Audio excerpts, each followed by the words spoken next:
मेरा इस जिले मुख्यालय में पहला कार्यक्रम है। अभी लोग उद्घोषक कह रहे थे, स्वागत करने वाले कह रहे थे कि बक्सर की धरती पर मेरा स्वागत है। मैं ऐसा नहीं मानता। बक्सर आके मैं अपने को धन्य मानता हूं। इसी भूमि ने और इसी धरती ने मुझको शिव गुरु के बारे में सिखलाया है। मैं अपने को धन्य मानता हूं। बक्सर की धरती तो पहले से धन्य है। आपको ये पता है कि ये आयोजन, यह कार्यक्रम किस उद्देश्य से हो रहा है, किस मकसद से हो रहा है। हमारे आपके परिवार और खानदान में सदियों से, हजार वर्ष पहले से शिव की पूजा होती चली आई है।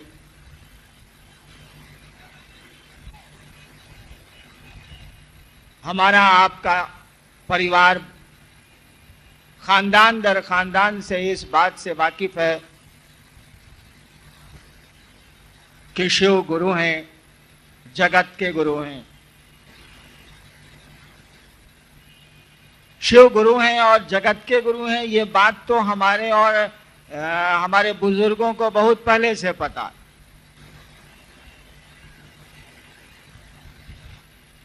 शास्त्रों में भी लिखा है, हमारे साधु भी बोल गए हैं, बोलते हैं। लेकिन उस शिव गुरु का कोई चेला नहीं बना। इतिहास के पन्ने में बहुत कम लोग हैं जिन्होंने शिव को अपना गुरु माना है, और जिन लोगों ने शिव को अपना गुरु माना भी है बहुत पहले, वो खुद गुरु बन गए। शिव का शिष्य होगा तो गुरु होगा ही होगा, क्योंकि गुरु शिष्य को अपने जैसा बनाते हैं। लोगों को यह बात नहीं बताई। शिव के शिष्यों ने पूर्व में लोगों को यह बात नहीं बताई, कारण जो भी रहा हो, कि शिव को अपना गुरु बनाया जा सकता है और बड़ी आसानी से बनाया जा सकता। यह आयोजन, यह कार्यक्रम इसी सूचना और इसी संदेश के लिए हो रहा है कि हम आपको ये सूचना दे सकें, समझाने की कोशिश कर सकें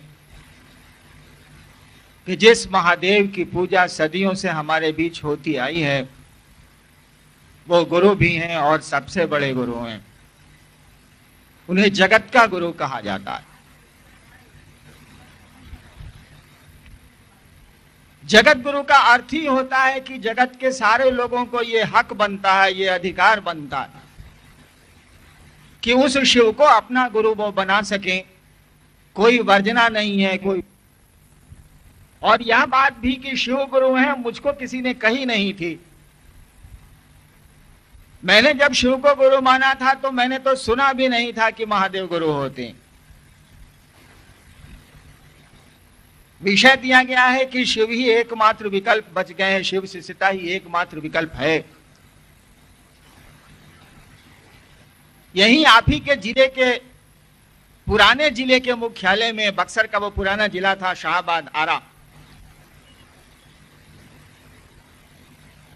वहीं मैं 73-74 में गांगी श्मशान में साधना करता था। उन दिनों पटना विश्वविद्यालय में लॉ का विद्यार्थी था मैं। रात को गांगी श्मशान में जाया करता था, अनेकों गुरुओं के साथ रहा था मैं। रात में श्मशान की साधना करता था, दिन में जोग की पूजा, जोग की साधना करता था, और विगत 13-14 वर्षों से करता था। मैं 8वें क्लास से मैंने श्मशान जाना शुरू किया था। पिताजी अफसर थे, उन्हीं के साथ जहां बदली होती थी मैं चला जाता था। बिहार के करीब करीब अधिकांश श्मशानों में मैंने बचपन में पूजा की है, रात बिताई है। ठीक उसी तरह से आरा के गांगी श्मशान में भी 1974-73 में मैं साधना किया करता था रात को।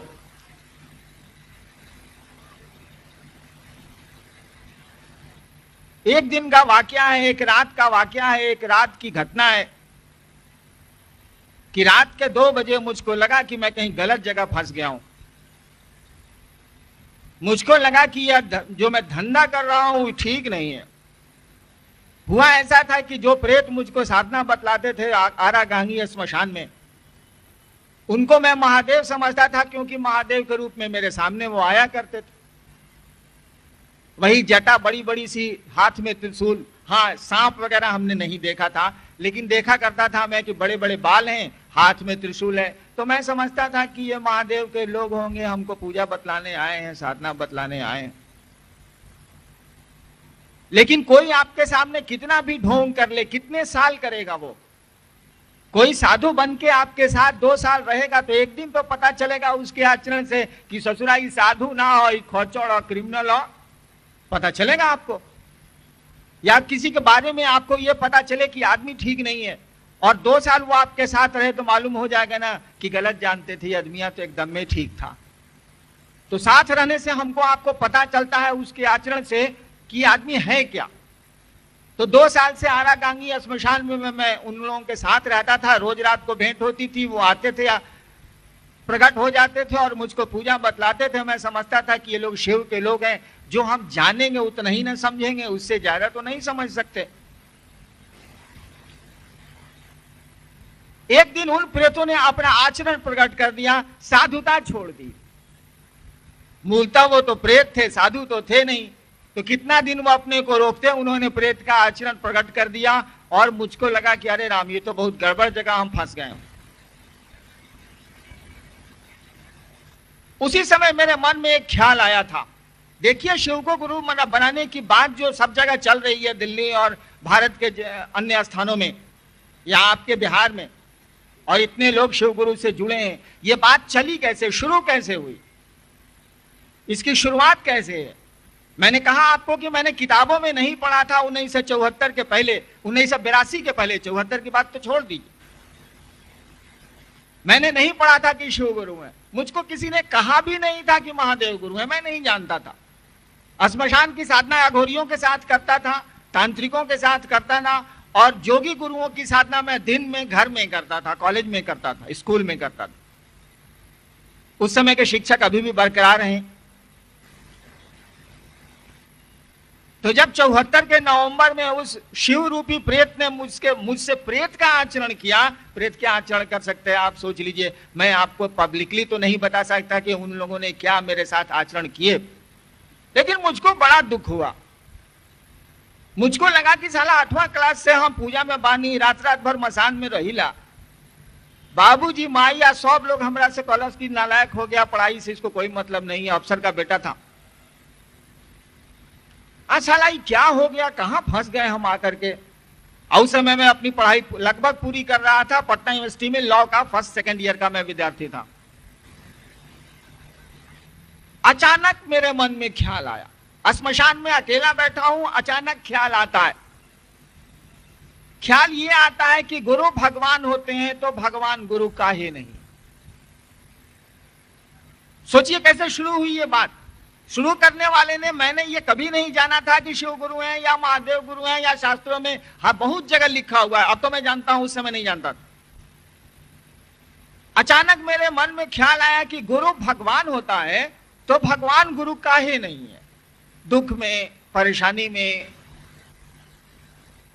ये मेरे मन में ख्याल आया कि गुरु भगवान होता है तो भगवान गुरु काहे नहीं है। ये तो सबको पता है, हमको भी ये पता था कि गुरु ब्रह्मा गुरु विष्णु गुरु देवो महेश्वर गुरु साक्षात पर ब्रह्मा। ये तो तीसरा चौथा में हमनी के पंडित जी रटोले रहले।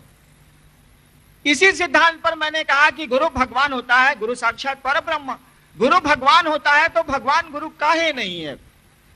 मैं उस समय भगवान जिसको समझता था, मैंने उसको गुरु मान लिया। ना बुझनी हम क्या कह चाहते नहीं। मेरे मन में ख्याल आया कि गुरु भगवान होता है तो भगवान गुरु काहे नहीं है। उस समय 1974 में जो मेरा दिमाग था, जो बुद्धि थी मेरे पास, वह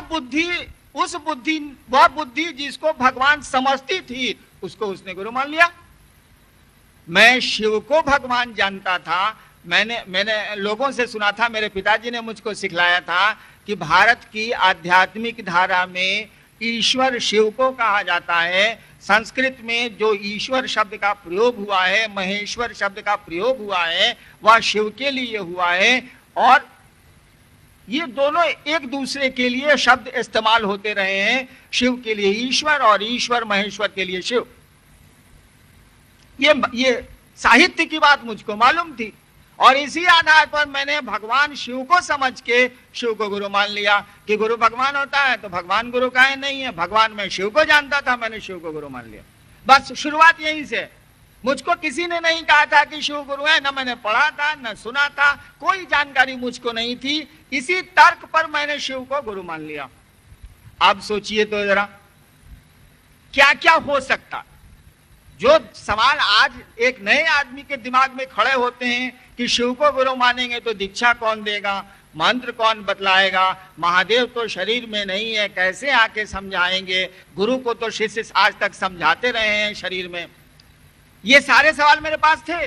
मेरे साथ एक ही लाचारी थी कि अब मैं लौकिक शरीरधारी गुरुओं के पास जो ही मुझको उपलब्ध थे सही गलत, उनके पास जा नहीं सकता था। शिव को मैंने गुरु बना लिया था और ये प्रश्न मेरे दिमाग में खड़े हो गए कि यहां भी लफड़ा है, क्योंकि शिव के रूप में तो मैंने प्रेत देखे थे। मेरा मन इस बात को स्वीकार नहीं कर रहा था कि यह निर्णय भी मेरा सही है, क्योंकि शिव अगर होते, मेरा दिमाग इस बात को बुझ रहा था कि शिव अगर होते तो ये प्रेत साले शिव का रूप लेके श्मशान में मेरे सामने आके धोखा तो नहीं देते 2 साल के बाद। मैंने 2 शर्त रखी महादेव को गुरु मानने के बाद। आप शर्त कब बनाते हैं? जब आपको चोट लगती है, जब आप धोखा खाते हैं तो नियम बना लेते हैं। मुझको मोटरसाइकिल चलाने के लिए दीजिए, सीट पड़ी रहेगी घास पे तो मैं मोटरसाइकिल को 1 नंबर में ले जाऊंगा, क्योंकि सीट पर मोटरसाइकिल से मैं गिरा हुआ हूं। यानी मोटरसाइकिल में अगला ब्रेक मार के हम फेंकाए हुए हैं, हम फिर मारेंगे अगला ब्रेक? नहीं मारेंगे।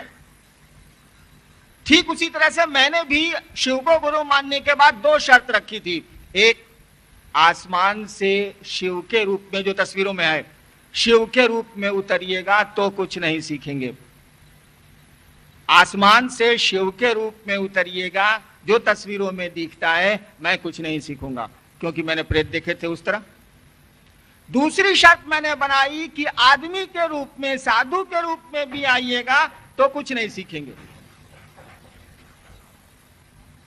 ये दोनों मेरी शर्त आज भी है, उस शर्त में कोई परिवर्तन नहीं आया।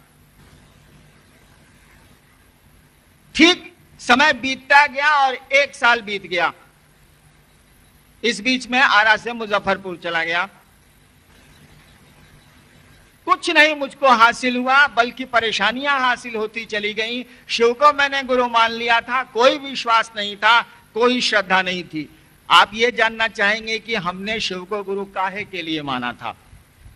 हर एक आदमी कोई काम करता है, उसके पीछे उसका मकसद होता है।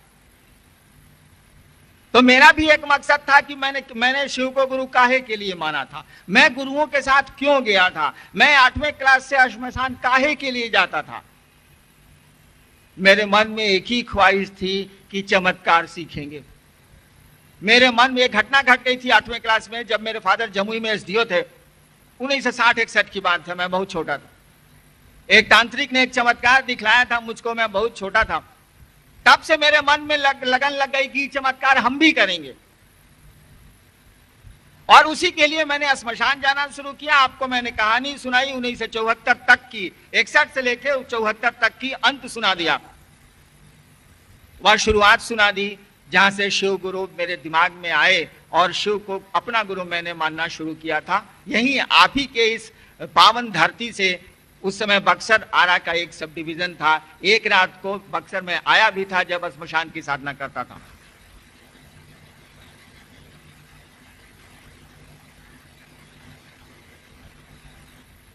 शिव को तो गुरु मैंने मान लिया, कोई श्रद्धा नहीं थी। महादेव की सौगंध खा के आज भी मैं कह सकता हूं इस बात को। अब तो वो मेरे गुरु हैं। विश्वास तो मुझको नहीं है, मैं नहीं करता अपने गुरु पे, क्योंकि विश्वास करने की आदत ही मार दी है उन्होंने।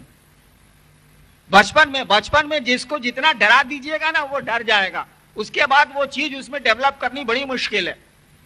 नेपोलियन बोनापार्ट के बारे में आपने सुना है, मैं तो इतिहास का विद्यार्थी हूं। बचपन में उसके सीने पे बिल्ली कूद गई थी। आपको पता है कि दुनिया का उतना बड़ा वीर बिल्लियों से डरता था।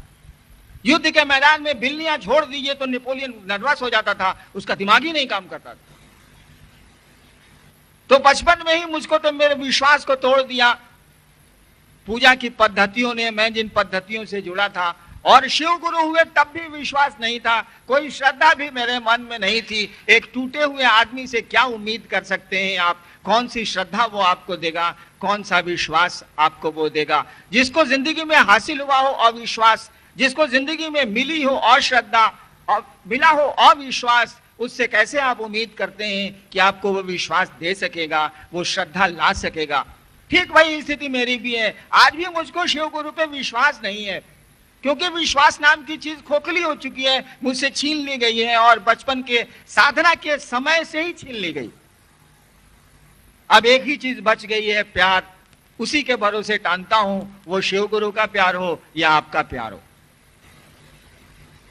शिव को मैंने गुरु मान लिया और मैं बैठ के रोता था कि मैं कहां फंस गया।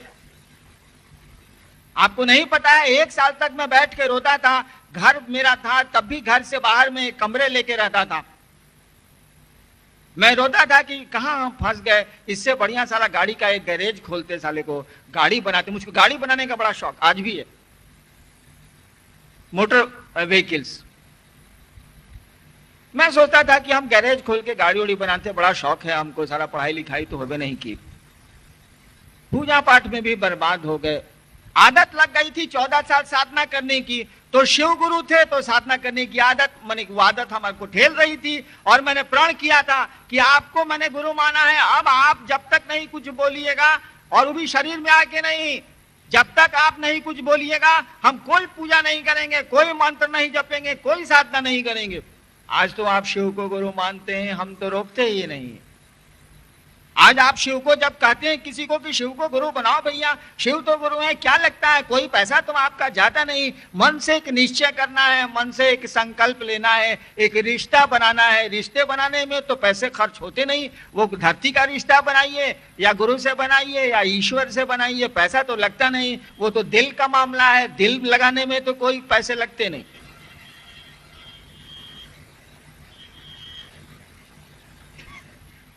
लेकिन मैंने आप आज तो हम किसी को नहीं रोकते। लोग कहते हैं कि जी भगवान राम के पूजा करे छी, हम लोग कहते हैं कि एकदम ठीक करते हैं। हनुमान चालीसा पढ़ते हैं, हम लोग कहते हैं कि एकदम ठीक करते हैं। हम भगवती का पाठ करते हैं, हम लोग कहते हैं एकदम ठीक करते हैं। इसके अलावा किसी को तो गुरु बनाइएगा। चलिए शिव को ही गुरु बना लीजिए, तय कर लीजिए कि महादेव इस क्षण से मेरे गुरु हैं। हम लोग कुछ नहीं रोकते, रोक भी नहीं सकते, क्योंकि वो तो जगत का गुरु है। रोकने वाले हम आप कौन होते हैं? लेकिन मैंने जब शिव को गुरु माना था तो मैंने संकल्प लिया था कि जब तक आप नहीं बताइएगा कोई पूजा नहीं करेंगे, कोई साधना नहीं करेंगे। जबकि मैं 18 घंटा 19 घंटा साधना करता था। मेरे उस समय के लोग, जब मैं शिव मेरे गुरु नहीं थे तब, उस समय के लोग जिनको आप जानते हैं, आज नहीं आए हैं बक्सर में, रामेश्वर मंडल जी, उनके साथ मैं प्रतिदिन श्मशान, एक दिन श्मशान एक दिन कब्रिस्तान, प्रतिदिन जाता था। हमारे वो टीचर थे, मैं उनका विद्यार्थी था। 67-68 की बात है ये।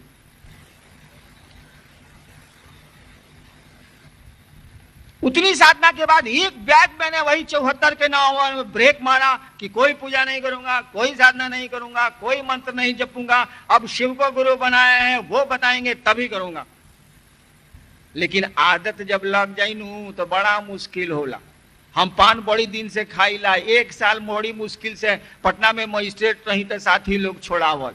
उहे सथिया 1 साल के बाद बोला कि हरेंद्र पनवा खाना, अभी डीडीसी है पलामू में, ए हरेंद्र खा पनवा मारो, 1 साल छूटल तो छूटल। आदत साली जाती नहीं है। तो साधना की भी आदत नहीं गई, आदत हमको जोर मार रही थी। इधर शिव गुरु थे, श्मशान में जो मेरे साथी बन गए थे हवा के लोग, उनका मंत्र मैंने बंद कर दिया था। वो मुझको तंग करने लगे थे, परेशान करने लगे थे। एक बात जान लीजिए, साधु का साथ छोड़िएगा तो कोई घाटा नहीं है।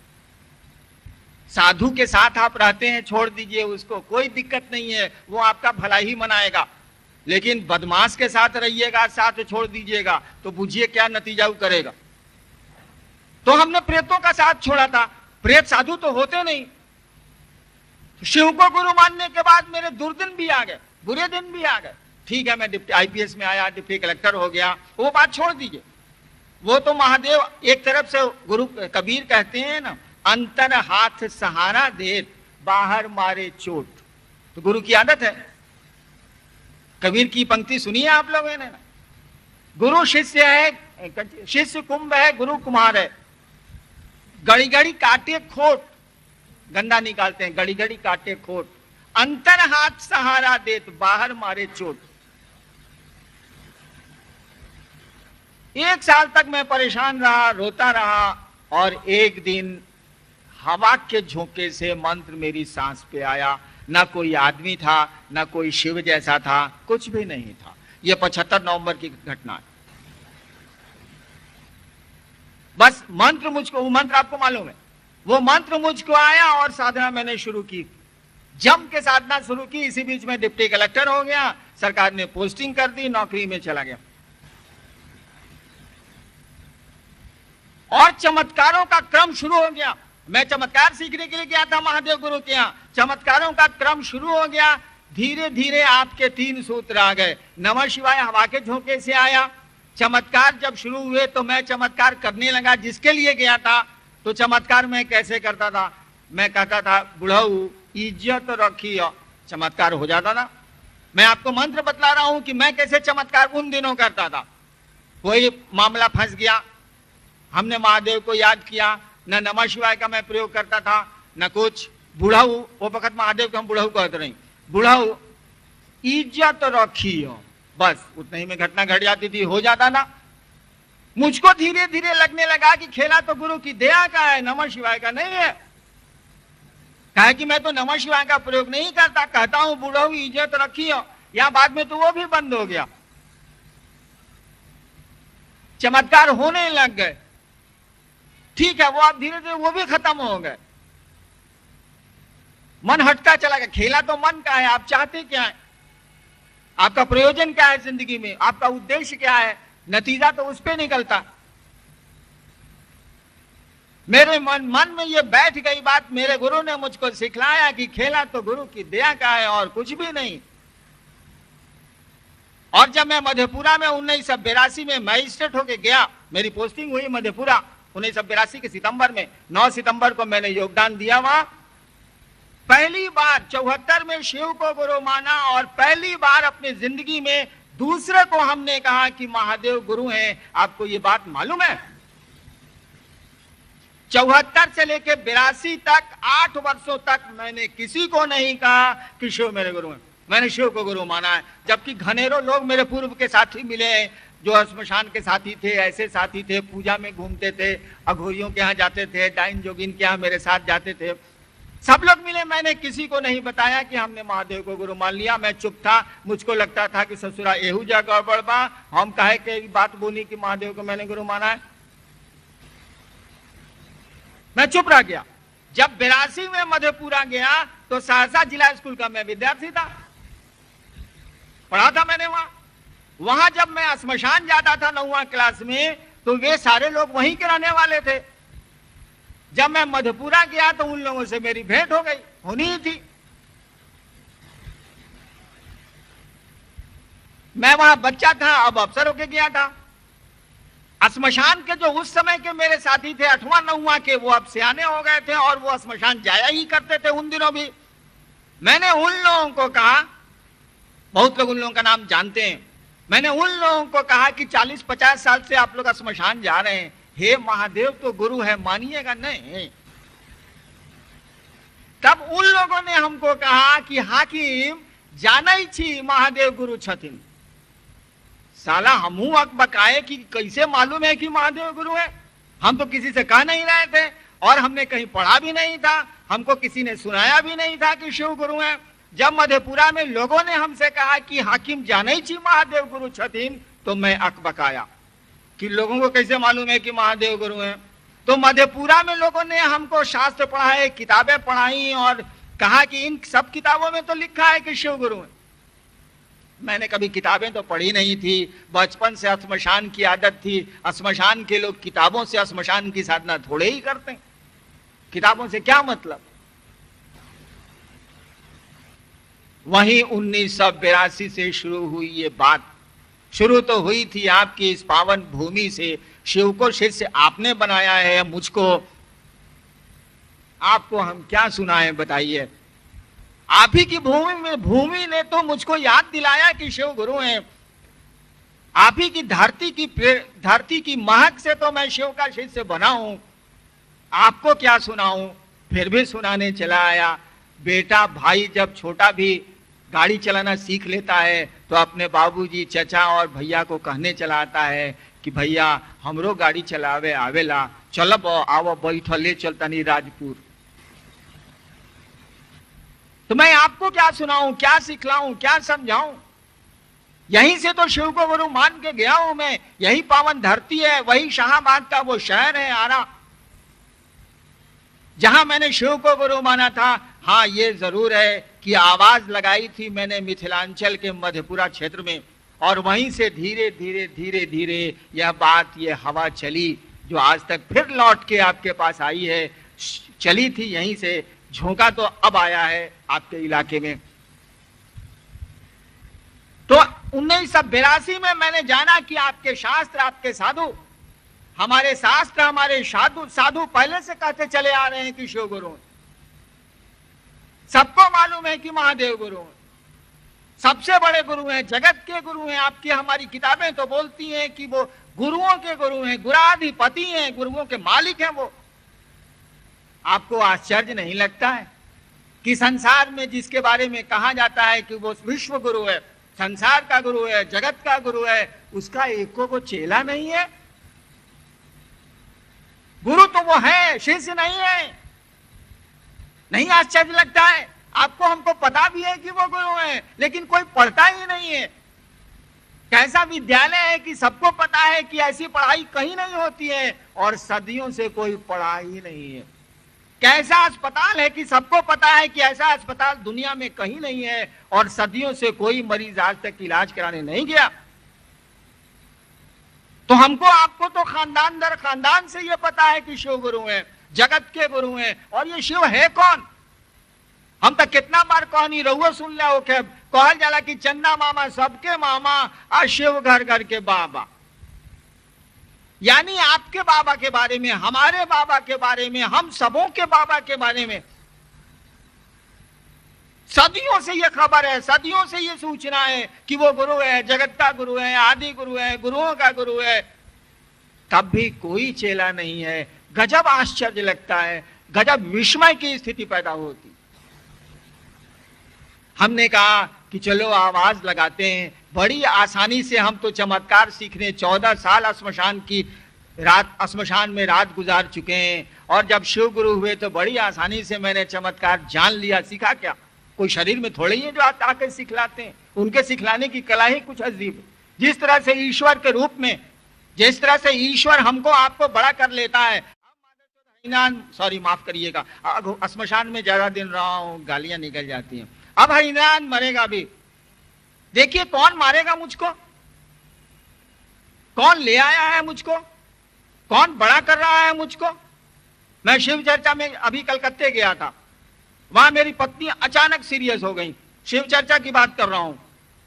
और जब बात रात के 12 बजे इनको शिव चर्चा से अस्पताल में मैं ले गया तो डॉक्टरों ने कह दिया, इनको दिखलाने के लिए रामविलास जी जो आपसे परिचित हैं वो लेके डॉक्टर के यहाँ गए। करीब करीब मर चुकी थी ये।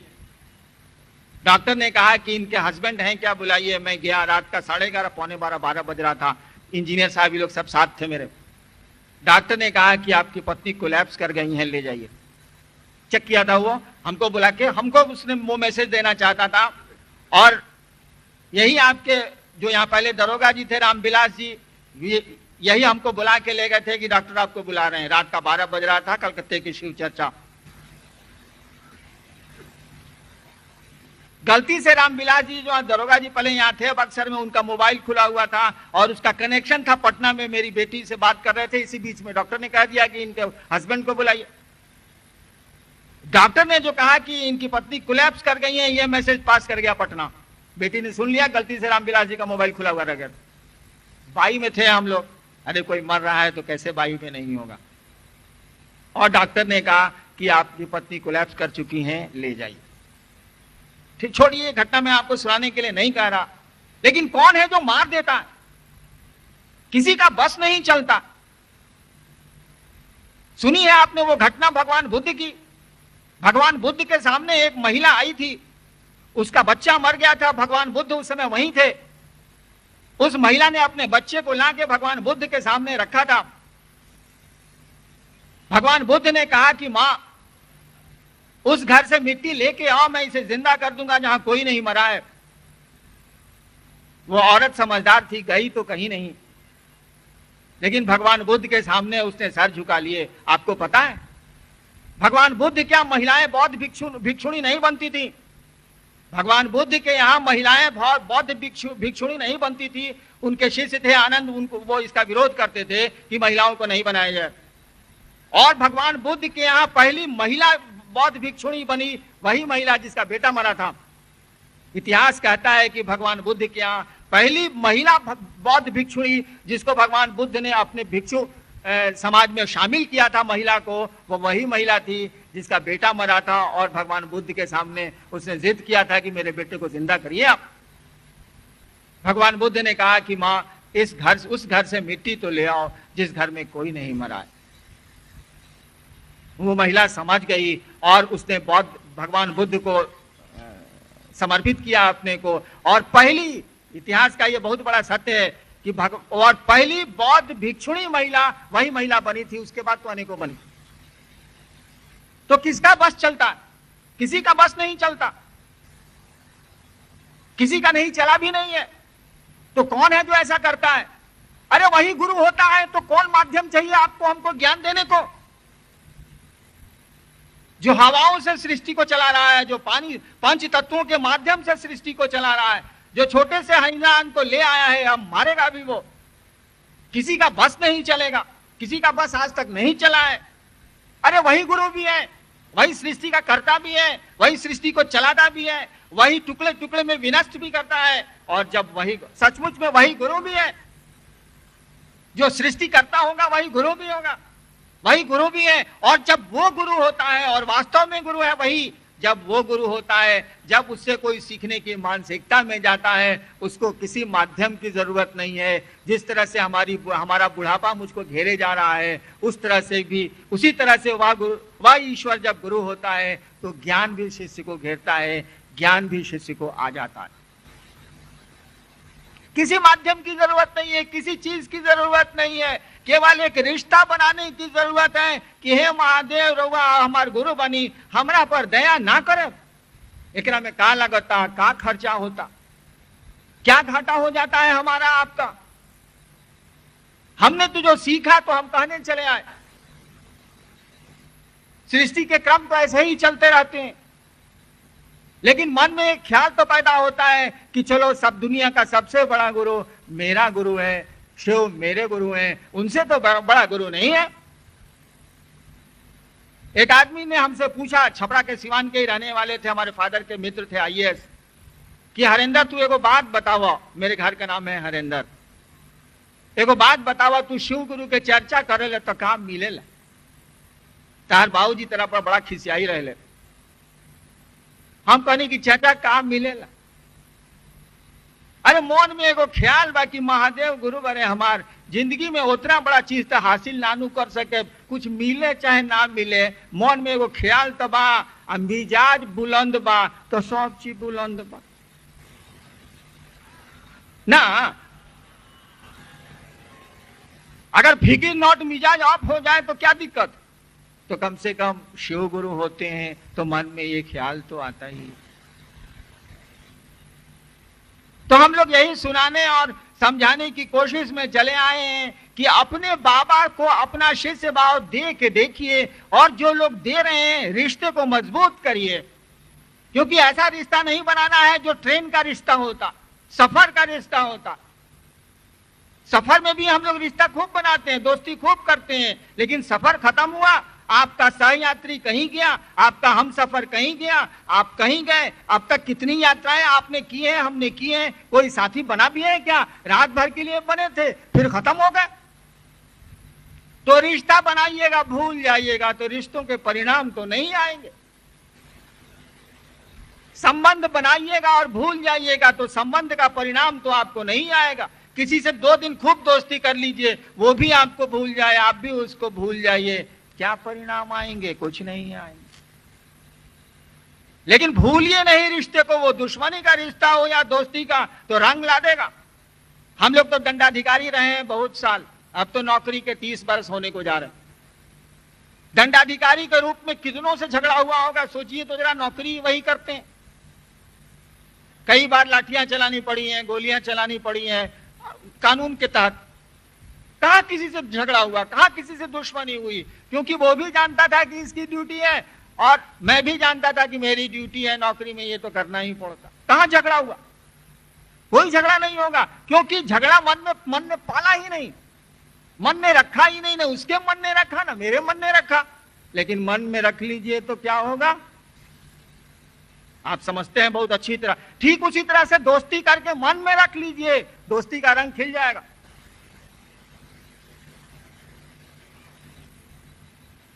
शिव को गुरु बना के भूल जाइए, संबंध सो जाएंगे, कोई परिणाम नहीं आएगा। शिव को गुरु बना के याद रखिए, अगर आपके बुजुर्गों, हमारे साधुओं ने सही कहा है कि महादेव गुरु है, परिणाम आ जाएगा, आने लगेगा। कोई हम लोग कह रहे हैं कि शिव गुरु हैं, हम लोग तो नहीं कह रहे। हमारे बुजुर्ग, हमारे साधु, हमारे शास्त्र कह रहे हैं शिव गुरु हैं, सबसे बड़े गुरु। हम लोगों ने कहा गुरु हैं तो चलिए तो चेला बनते हैं। जब सब कह रहा है कि डॉक्टर सबसे बढ़िया है, चलिए अपना रोग दिखाते हैं, हम लोग काहे दिखाएंगे जब सब राय दे रहा है। ठीक उसी तरह से जब सभी कह रहे हैं कि शिव गुरु है तो कोई चेला बनेगा ना भाई। कोई डॉक्टर है तो कोई रोगी होगा कि नहीं होगा, कोई विद्यालय है तो कोई विद्यार्थी होगा कि नहीं होगा। तो हम लोगों ने तो वही किया है जो हमारे बुजुर्ग बोलते हैं, बुजुर्ग बोल के गए हैं, हमारे शास्त्र बोलते हैं, हमारे साधु बोलते हैं। मैंने परिणाम देखे, साधुओं ने गलत नहीं कहा है, मेरे शास्त्रों ने गलत, आपके शास्त्रों ने गलत नहीं कहा है, वो गुरु है। अरे गुरु से तो शिष्य का रिश्ता बनाना पड़ता है ना। विद्यालय बहुत बढ़िया है, जान के क्या होगा, जब तक पढ़िए या किसी को पढ़ने के लिए भेजिए नहीं तो विद्यालय से ज्ञान थोड़े ही मिलेगा। ठीक उसी तरह से कोई गुरु है, जानने भर से तो नहीं चलेगा, उसके सामने सीखने की मानसिकता में जाना होगा या दूसरों को सीखने की मानसिकता में भेजना होगा, तभी उसको ज्ञान मिल सकता है, अन्यथा ज्ञान कैसे मिलेगा।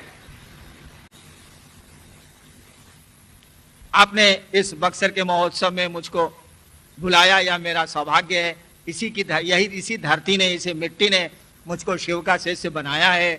मैं आपके प्रति एहसानमंद हूं, आपके प्रति कृतज्ञ हूं। आप ही के घर का लड़का आज बिहार के करोड़ों लोगों के बीच जाना जाता है कि शिव गुरु हैं। आपको भी घर ही में सुनाने हम चले आए कि शिव गुरु हैं, हम आप शिव को अपना गुरु बना सकते हैं। कोई बंदिश नहीं है, कोई वर्जिश नहीं है, कोई मेहनत नहीं है। इस कार्यक्रम को आप चलाएं। मैं फिर 5, साढ़े 5 तक हाजिर हो जाऊंगा आपके बीच। तब तक के लिए मुझको छुट्टी दीजिए। आप सबों को मेरा हृदय से प्रणाम।